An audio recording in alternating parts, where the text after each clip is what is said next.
Hey folks, Greg Gutierrez here for BAM Magazine, and I just wanted to give you a tip. This tip will save you money, save you time, and so what it's doing is it shows you. I'm just going to show you how to rig some baits using some of the frenzy bait stuff, and so your baits will last longer, and when they last longer, you save money.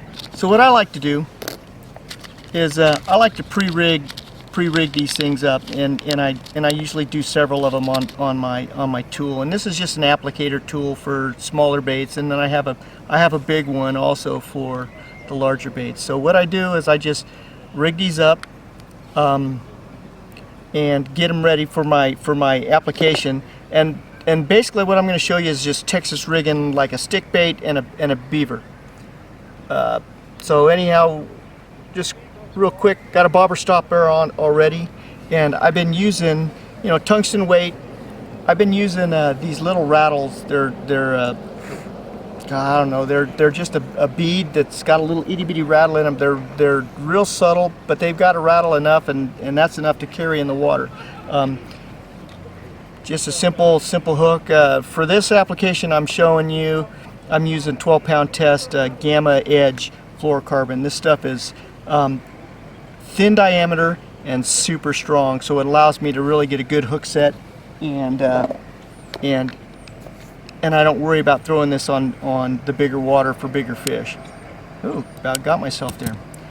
So all rigged up with my weight, my bead, my hook, and then for this I'm just using Reaction Innovations Pocket Rocket and then the applicator, and I'll show you how I do it. So I just use a small dab of scent, and I just put a little bit on there, rub it around, and then that basically slides right down. Now the way I like to do it is I like to use the seam as a guide, so I'm always up and down on the bait. So I take my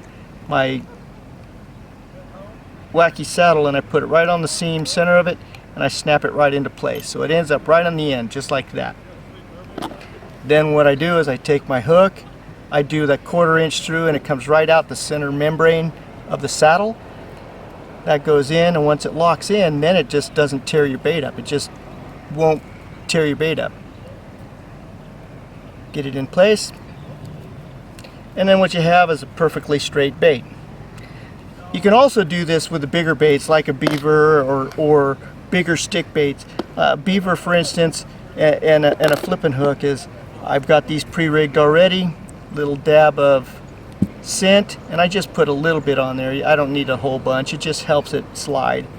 Obviously the beaver's flat, so it's easy to line that up, but you make sure it's lined up, get it right on the end, and then when I take my punch hook, I run this through, right out through the center of the membrane again, just like this, and then when I go through, I can pull this all the way in. Now when I center the bait up, it still lays straight on the line, but it holds in place, so I get a good hook set and my bait stays on and in position. So if you got a good hook set and you miss a fish, you're not tearing the bait off, and you're not pulling it off, so you're not having to fix it every single time. So, and I just wanted to share this with you. It's just one different way to utilize the Wacky Saddle to help save you time and money on your baits while you're fishing.